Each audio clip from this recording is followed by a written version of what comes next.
So speaking of Brady, the last topic is, I mean, with him winning his seventh Super Bowl, that means he has more championships than Michael Jordan. He has more championships in every single NFL franchise. And you think Mhm. of athletes through different sports. I mean, Mike Tyson, Floyd Mayweather, different people, like that. Babe Ruth, Michael Jordan, LeBron. I mean, Tom Brady. There's so many amazing athletes in different sports. Mhm.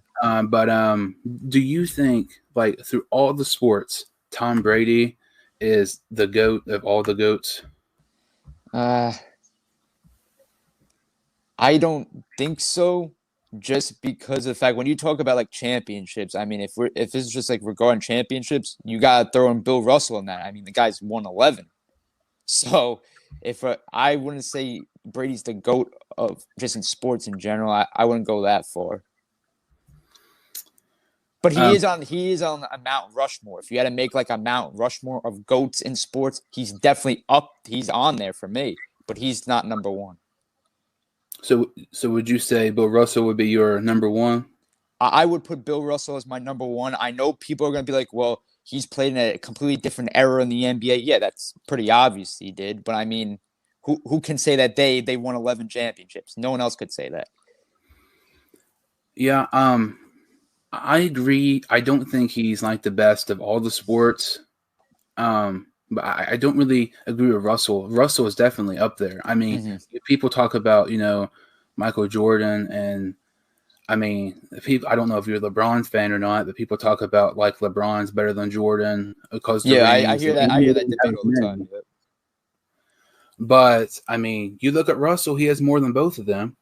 But I mean, that could be a completely different topic. We could be talking about that for hours. But you look at Brady. I mean, he has more than every single NFL team, NFL history. He has more than Michael Jordan and LeBron. And I know it's completely different sports, but in basketball, when you're playing on a field, you're much more. There's only 5 players in the court as opposed to 11, and you really just look at a couple of different scenarios. Like Mhm. Brady could easily have 4 or 5. I mean, you take away the Malcolm Butler interception, a couple other things that they got very very close to losing the games.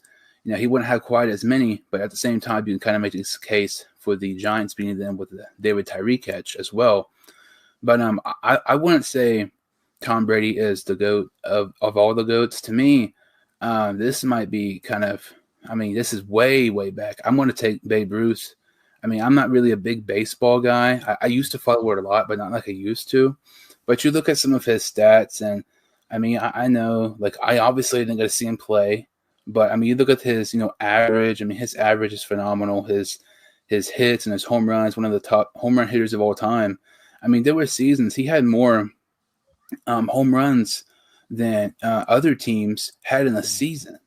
And I know comparing baseball to 100 years ago is a lot different from comparing to NFL right now. But I mean, definitely Tom Brady. I would put him in my top 5, possibly top 3 if he won another Super Bowl. But to me, I mean, I think the hype's a little too much right now. I would have to give it to Babe Ruth.